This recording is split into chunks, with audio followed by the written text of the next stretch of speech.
Hey everyone, subscribe the channel, hit the notification bell, then you will notified every time when I am on YouTube. Hello everyone, welcome back to our YouTube channel, My Passion Teaching. तो आज का हमारा topic होगा coordinate geometry. इसकी हम basic से लेके जितना भी आपको इम्पोर्टेंट है जानना वो मैं आपको आज डिटेल में समझा दूंगी। First of all coordinate geometry होती क्या है, इसकी वीडियो 10th क्लास में जब हम स्टार्ट करते हैं, आपका मैथमेटिक्स चैप्टर नंबर 7 है, वो मैं वीडियो बना चुकी हूँ 10th क्लास में। वहां पे मैंने डिटेल में समझाया, अगर आप वो देखना चाहें तो वो आप चेक कर सकते हैं, आप पे डिपेंड करता है। अब फर्स्ट ऑफ ऑल आते हैं कोऑर्डिनेट ज्योमेट्री के। आपने सीखा हुआ है कि जैसे अगर हमें दो पॉइंट्स को लोकेट करना है, कोई भी अगर हमारी सिर्फ प्लेन में हो या कहीं भी, जैसे यहाँ पे है, मान लो एक पॉइंट आपका है यहाँ पे ए और एक पॉइंट है बी। अब मैं आपसे पूछूं कि आपने निकालना है, डिस्टेंस निकालना है ए और बी का, तो अगर हमारे पास इनके दिए होंगे, कोऑर्डिनेट्स दिए होते हैं, तो हम इसको निकाल सकते हैं इजिली। ठीक है, ये आप जानते हो, इतना तो आपको नॉलेज है। नाउ अब देखो, अगर वो इस लाइन के ऊपर होंगे तब तो आप क्या करोगे, आपको चाहिए ए बी का डिस्टेंस, तो आप टोटल में से जो आपका टोटल डिस्टेंस है यानी कि 3 पॉइंट तक डिस्टेंस, तो 3 में से आप माइनस कर दोगे आपका ओ ए, यानी 1 माइनस कर दो तो आपका इसका 1 to 2 इसका डिस्टेंस आ जाएगा आपका 2 सेंटीमीटर में हो या यूनिट्स में है, जिस भी फॉर्म में है, तो 2 यूनिट्स इसका डिस्टेंस आ जाएगा। यहां तक आपको पता है। अगर मान लो ये चीज आपका यहाँ पे पॉइंट है, बाई एक्सिस के ऊपर पॉइंट है, इनको हम बोलते हैं, ये जो आते हैं आपके एक्स कोऑर्डिनेट्स, जो हमारे बाई एक्सिस से स्टार्ट होते हैं और इस साइड को डिस्टेंस बढ़ता है उनका, उनको हम बोलते हैं एक्स कोऑर्डिनेट्स, ये भी आपको पता है, और ये होते हैं हमारे वाई कोऑर्डिनेट्स। तो कोऑर्डिनेट से कनेक्शन लगा लो, कोऑर्डिनेट से हमें जस्ट इनकी डिस्टेंस निकालना है। अगर मैं आपको बोलूं यहाँ पे है, मानो 1 2 और 3 तक यहाँ लिख लो, ठीक है। अगर मैं आपको बोलूं कि आपको निकालना है बी से, यहाँ पे डी मान लेते हैं, सो डी से आपको यानी कि टोटल आपको डिस्टेंस निकालना है बी एंड डी, तो आप कैसे निकालोगे? यहाँ पे देखो, जो आपका फॉर्मूला बनता है, आपका डिस्टेंस फॉर्मूला हम यहाँ स्टडी करते हैं, वो कैसे बनता है। ये चीज हमारी बन गई आपकी, देखो कौन सी ट्राइंगल बन गई, राइट ट्राइंगल बन गई। तो उसका क्या होता है, ए स्क्वायर जो आपका बेस होता है, base square plus perpendicular square, तो ये भी 3 है, ये भी 3 है, 3 square plus 3 square 9 plus 9 under root, that is equal to 18 under root. तो ये आपकी आ गई थर्ड साइड, ये 18 अंडर रूट, ये आप ओपन करके लिख लीजिए, जस्ट आपको समझा रही हूँ अभी। तो ये आपकी थर्ड साइड आ जाती है, यही होता है। यहां तक आप समझ गए। अब देखो ये चीज हो गई। अब नेक्स्ट मूव ऑन टू, अगर मान लो पॉइंट यहाँ है P और Q, और आपको इनका डिस्टेंस फाइंड आउट करना है, और इसके कोऑर्डिनेट हमें पता नहीं है, मतलब ये है हमें पता कि x1 y1 है और इसके हैं x2 और y2, तो आप इसका डिस्टेंस कैसे निकालोगे? कुछ तो तरीका होगा। अब देखो उनको हम ज्वाइन कर लेते हैं यहाँ पे, और नीचे को भी मैं इसको ज्वाइन कर देती हूँ, एक परपेंडिकुलर ड्रॉ करते हैं और इसको सामने ड्रॉ कर देते हैं। देखो यहाँ पे फिर से हमारी कौन सी ट्राइंगल बन गई, राइट ट्राइंगल। तो अब यहाँ पे है आपका डिस्टेंस कितना होगा, यहाँ पे अगर x2 है तो मतलब यहाँ तक जो डिस्टेंस है वो x2 है, यहाँ तक आपका x1 है, ये वाला डिस्टेंस आपका कितना है इस साइड से y1 है, और ये y2 है, यही मतलब हुआ ना इनका। आगे को जब हमारी जा रही है तो x2 इसके ही नीचे लाई है मैंने लाइन, तो x2 ही है, ये x1 ही है, इसके नीचे हमारी लाइन आई है। अब देखो यहाँ पे होता क्या है, बेसिकली फॉर्मूला आपका पाइथागोरस थ्योरम का ही लगता है। जैसे अब ये बन गई आपकी बेस जो आपका परपेंडिकुलर है, और ये बन गया आपका हाइपोटेन्यूज। क्लियर? अब देखिए वो होता है P Q square is equal to P, इसको एस मान लेते हैं, P S square plus Q S square. Value put कीजिए, पी क्यू तो हमें निकालना है, हमारे पास है P S square, so P S है कितना, P और S, ये वाला डिस्टेंस हमें चाहिए टोटल। यानी कि अगर हम x2 में से, ये जो हमारा पूरा डिस्टेंस है उसमें से अगर हम x1 ये वाली साइड माइनस कर दे तो हमारे पास यही डिस्टेंस बच जाएगा, यानी कि हमारे पास बन जाएगा x2 माइनस x1 का होल स्क्वायर। और QS के केस में QS ये है, ठीक है। तो ये टोटल डिस्टेंस है हमारा बाई टू तक गई है यहाँ इस साइड को। तो बाई टू में से अगर मैं y1 ये वाला डिस्टेंस माइनस कर देती हूँ तो ये वाला बच जाएगा y2 माइनस y1 का whole square which is equal to P Q square, और हमें चाहिए डिस्टेंस पी क्यू, तो that is x2 minus x1 plus y2 minus y1, यहाँ पे इसका स्क्वायर और अंडर रूट। तो यही फॉर्मूला आप पढ़ते हो ना, डिस्टेंस फॉर्मूला, तो ये ऐसे बना हुआ है। क्लियर? ये फॉर्मूला आपका जस्ट देखो पाइथागोरस थ्योरम का ही यूज है, बट ये आपको याद करना होता है। अब एक चीज और मैं बता दूं, अगर आप इसको x1 माइनस x2 का whole square plus y1 minus y2 का होल स्क्वायर भी लिखोगे अंडर रूट लगा के, तब भी कोई डिफरेंट बात नहीं है, बिकॉज अगर आप यहाँ पे देखो स्क्वेयरिंग है, अगर ये नेगेटिव भी आता है तो स्क्वेयर करके पॉजिटिव ही हो जाएगा। तो आप इसको ऐसे याद कर लो चाहे ऐसे याद कर लो, ये हमारा हमने पढ़ लिया आज के दिन का डिस्टेंस फॉर्मूला। ठीक है, अब मैं आपको बोलूं कि यहाँ पे मान लो ये आपका घर है और ये आपके दोस्त का घर है। मान लो ए एंड बी ये आपका घर है और ये आपके दोस्त का घर है। अब एक टेलीफोन कंपनी वाले हैं, उन्होंने यहाँ पे टावर लगाना है, और टावर उन्होंने ऐसे लगाना है कि जो उसका डिस्टेंस है वो बी के डिस्टेंस से दुगना हो।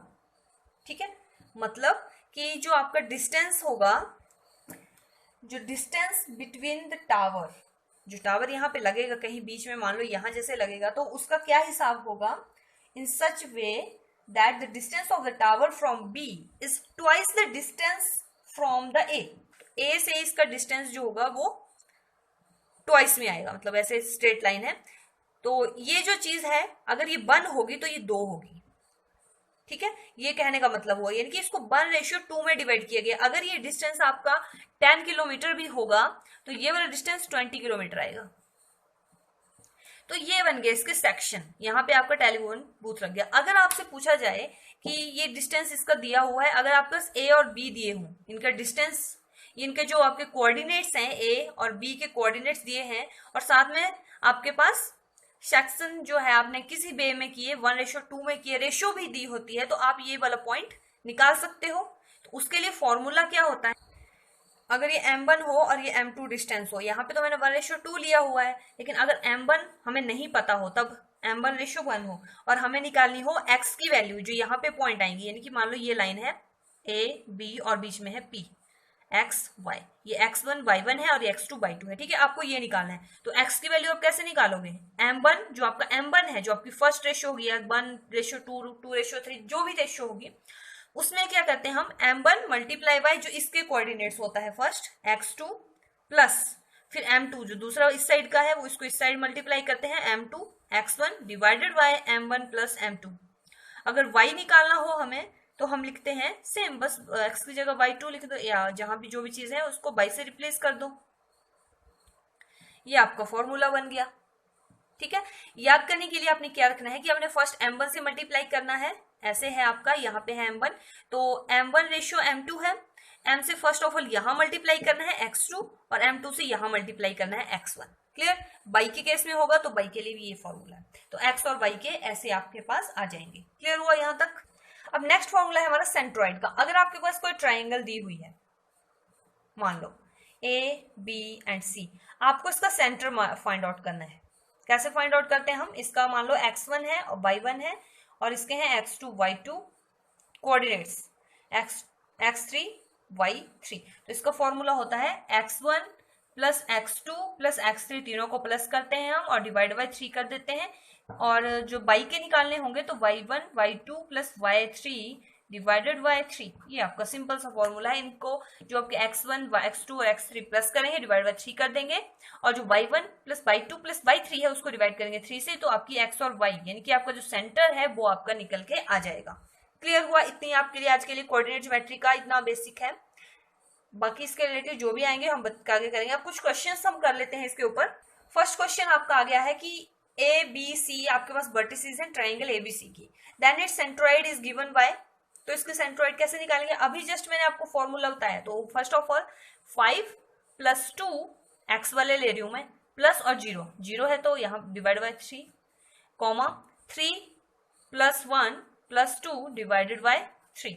सॉल्व कर लीजिए, 7/3 और यहाँ बन जाएगा 6/3 दैट इज इक्वल टू 2। ये आपके इसके सेंट्रोइड आ गए। कितना इजी क्वेश्चन था। नेक्स्ट है area of quadrilateral with vertices at. अब क्वाड्रिलेटरल क्या होती है, हम अज्यूम कर लेते हैं कि कोई क्वाड्रिलेटर है, कैसे भी होगी वो, 4 भुजाएं होनी चाहिए उसकी और क्या। और जो आपको वर्टिसेस दी हुई हैं तो इनको हमने जिस वे में लिखा होता है उसी वे में लिखते हैं। 4, 3, -1, 2, -3, -2। अगर आपको देखो इसके कोई चैप्टर है, बेसिक्स है, हर चीज है उसमें, एरिया ऑफ ट्राइंगल हम कैसे फाइंड आउट करते हैं, हर चीजें हैं उसमें, तो आप वो चैप्टर देख सकते हो अगर आपको डीपली उसको और भी पढ़ना है तो। नेक्स्ट, अब देखो यहाँ पे आपका ये चीज आ गई। अब हमें बोला है कि इसका एरिया निकालो, तो अगर मैं इनका एक डायगोनल ज्वाइन कर देती हूँ तो ये दो ट्राइंगल बन गई, ठीक है। तो अब हम क्या करेंगे, जो ऊपर वाली ट्राइंगल है उसका एरिया अलग निकाल लेंगे और जो नीचे वाली है उसका एरिया अलग निकाल लेंगे। निकाल सकते हो आप।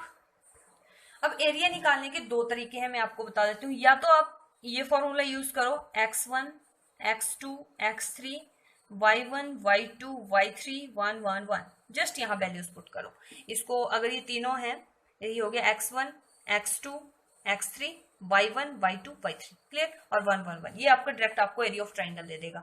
या तो ये फॉर्मूला यूज करो, या सेकंड फॉर्मूला है जो आपको पहले भी आपने पढ़ा हुआ है 10th क्लास में, वो है आपका half into, first of all x1 लिखो, y2 माइनस y3, यानी कि 1 लिख दिया, याद कैसे करना है, y2 माइनस 3, 1 लिख दिया 2 3, कंप्लीट। अब x2 लिख दो, मतलब x वाले ओपन करके लिखने, फिर आगे आ जाएगा x2 के बाद क्या आता है 3 y3 minus y1 plus x3, यहाँ जाएगा y1 माइनस y2। या तो ये फॉर्मूला यूज कर लो, वो डिपेंड करता है, या तो ये कर लो या तो ये कर लो, जो आपको इजी लगता है। यहाँ पे आपको डिटर्मिनेंट भी निकालना पड़ेगा इसका, और यहाँ पे जस्ट वैल्यूज में प्लस और माइनस ही आपने करना है, क्लियर।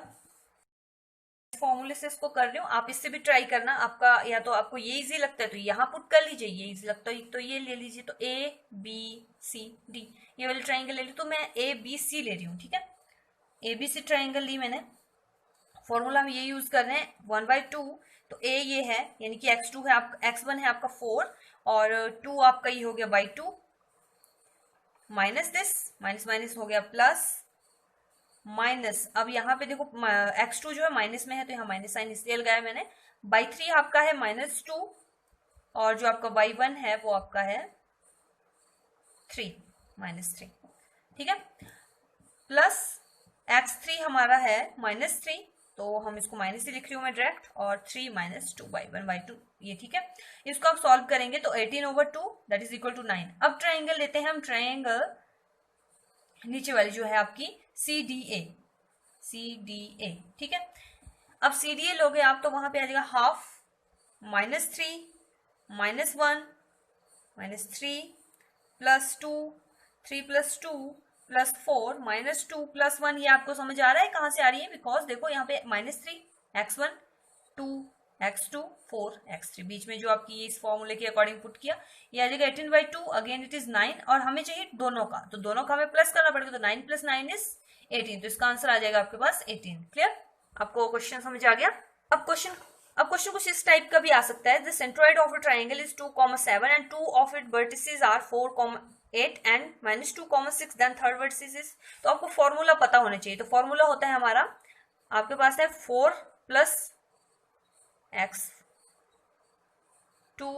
+ -2 है ना, ठीक है। तो ये तो आप ऐसे लिख लो, या x3 मान लो इसको, वो आप पे डिपेंड करता है, /3, और आपके पास दिए हुए सेंट्रोइड, तो यानी कि ये x, y है, तो x के प्लस जब करोगे तो 2 के बराबर आएगा, और दूसरा जो है हमारा वो बनेगा 7 + x, ये होगा x1 + y1, यहाँ पे आ जाएगा आपके पास y1 + y2, और 3 हमारा 6 /3 इज इक्वल टू, ये हमारा 7 के बराबर, ठीक है।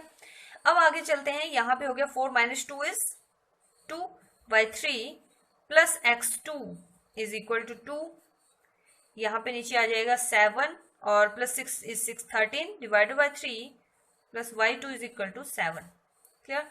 अब यहाँ पे हम क्या करेंगे, 3 को साइड ले जाइए, वो बन जाएगा आपके पास 3, यहाँ मल्टीप्लाई करेंगे 6, और 6 में से 2 माइनस करते हैं आप, तो कितना बचेगा, x2 की कितनी वैल्यू आई 4, ठीक है। और यहाँ पे इस साइड चल जाएगा तो 21, 7 × 3 21 में से आप 13 माइनस करें, यहाँ पे 8 था, सॉरी, ये देख लो 8 है ना, और ये 6 है, ठीक है। 8 + y2 + 6 /3 दैट इज 14, यहाँ पे आपके पास आ जाएगा, इसको जब यहाँ बन जाएगा 21, तो 21 में से आप 14 माइनस करो तो आपके पास कितना आ जाएगा 7, ठीक है। तो आपकी y2 की वैल्यू आ जाएगी 7, तो आपका पूरा क्या बनी, थर्ड जो आपकी साइड होगी वो होगी 4 7, यहाँ मैंने सेकंड लिख दिया, वो प्रॉब्लम वाली बात नहीं। आप चाहे तो यहाँ पे ऐसे लिख सकते हो 4 + या -2 + x3, थर्ड साइड ही निकालनी है, तो आप x3 पे ही लिखो इसको, तब भी ठीक रहेगा, ठीक है। तो यहाँ पे इसकी y1 की वैल्यू y3 की वैल्यू आ जाएगी और x3 की वैल्यू आ जाएगी, तो आपके पास ये आंसर आ जाएगा। नेक्स्ट है 3 vertices of a parallelogram are taken in order. पहले तो हम पैरेललोग्राम बना लेते हैं और उसकी वर्टिसेस जो हैं वो दी हुई हैं -1, -6, 2, -5 एंड 7, 2। अब हमें निकालना क्या है, फोर्थ वर्टिसेस, ये वाली वर्टिसेस निकालनी है आपको। तो आप जानते हो कि जो पैरेललोग्राम होती है उसके डायगोनल्स जो होते हैं वो इक्वल आते हैं, ठीक है। तो हम इसको मिड पॉइंट थ्योरम से कर सकते हैं। हम इसका मिड पॉइंट निकाल लेते हैं। मिड, इन दोनों का मिड कैसे निकलेगा, 7 -1 डिवाइड बाई 2। मिड पॉइंट कैसे निकालते हैं हमको किसी दो का, वो होते हैं जैसे यहाँ पे मान लो x1 और x2 होता है और यहाँ पे x1 y1 होता है और यहाँ पे x2 y2 होता है, ठीक है। तो हम x1 प्लस x2 करते डिवाइड बाई 2 करते, और जो दूसरा निकालना होता y वाला तो y1 plus y2 divide by 2 करते, ठीक है। मिड पॉइंट निकाल लिया। अब ये हो गया x के लिए, दूसरा हो गया 2 -6 दैट इज -4/2, तो वैल्यूज आ जाएंगे आपके पास 3, -2, ठीक है। ये आपका मिड पॉइंट आ गया। मिड तो दोनों का सेम है, कोई डिफरेंस वाली बात नहीं है, इसका मिड जो होगा वो सेम ही आएगा, ठीक है। तो अब हम इनको कंपेयर करेंगे। मिड पॉइंट हमारे पास है यानी कि 3 है, तो एक्स एक्सिस कैसे निकलेगी, 2 प्लस को मैं एक्स को मैं वाई मान लेती हूँ, ठीक है। So 2 plus x divided by 2 is equal to 3, और बाई के लिए हम क्या करेंगे, -5 plus y is upon 2 is equal to -2। तो इसको आप सॉल्व करिए, यहाँ पे आ जाएगा 6 में से 2 माइनस होंगे तो 4, और एक्स की वैल्यू आ जाएगी आपके पास 4, और बाई की नहीं आएगी 2, यहाँ -4, और इस साइड चला जाएगा तो बाई इज इक्वल टू 1, ठीक है। तो आपका जो ये वाला पॉइंट आया वो आया x, y is equal to 4, 1। Clear हो आपको यहाँ तक, ठीक है। हमने जिस मिड पॉइंट थ्योरम का यहाँ पे यूज किया है। बाकी आज के लिए इतना ही। कल नेक्स्ट टॉपिक हमारा जो होगा वो होगा 3 डायमेंशनल ज्योमेट्री के ऊपर। तो आज का अगर वीडियो लेक्चर आपको पसंद आया होगा या इसके अलावा कोई भी क्वेश्चन है इससे रिलेटेड, तो आप वो कमेंट करके बता सकते हैं, या आपको मैंने बोला था इंस्टाग्राम या फेसबुक पे आप कर सकते हो। वहां पे मैं डेली इंग्लिश के टेंसेस वगैरह डालती हूँ, और जो मैथमेटिक्स है उसके डेली क्यूज जो आपको एग्जाम में बेनिफिट करेगी, तो आप उसका लिंक आपको मिल जाएगा। अगर आप फॉलो करना चाहते हैं तो आप कर सकते हैं। This video, share this video with your friends and also subscribe to my channel so that you never miss any update. Also do comment for your queries. Thank you.